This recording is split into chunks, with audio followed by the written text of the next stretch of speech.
You might look at the Galaxy Note 3 and think it's a huge device, but it's not the biggest dog in the yard.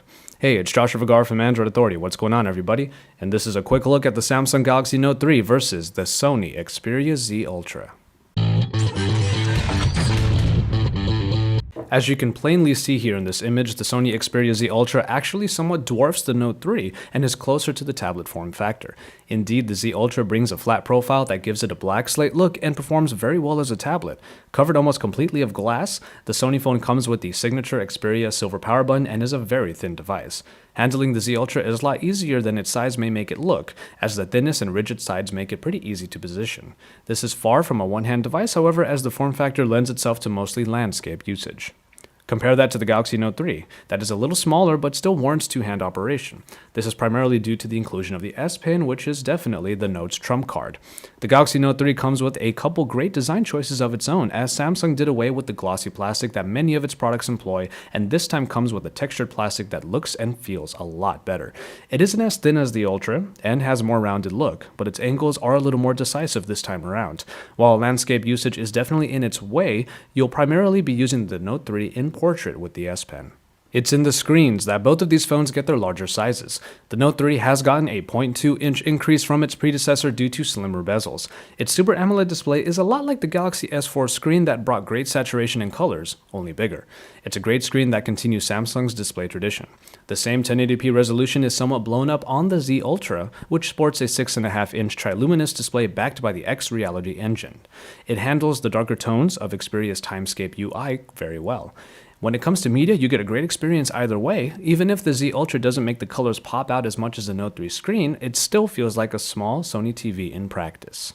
Both of these phones sport the same great processing package. The Snapdragon 800 clocked in at 2.2 GHz with the Adreno 330 employed for graphics. While the Xperia Z Ultra definitely benefits from the speed increases, the Note 3 does have 1 more GB of RAM to compensate for all of its S Pen and multitasking functionalities. And while the 32 mAh battery of the Note 3 is replaceable, the 3050 mAh unit in the Z Ultra is not. Both do come with expandable memory, however. The camera section doesn't benefit the Z Ultra that moves more toward the tablet form. Its 8-megapixel shooter brings the nice superior auto-powered interface but doesn't have a flash, nor the many features that are found in the Galaxy Camera app. The 13-megapixel shooter on the Note 3 is capable of a ton of different creative photography modes and should sport the same great quality as the shooter in the Galaxy S4.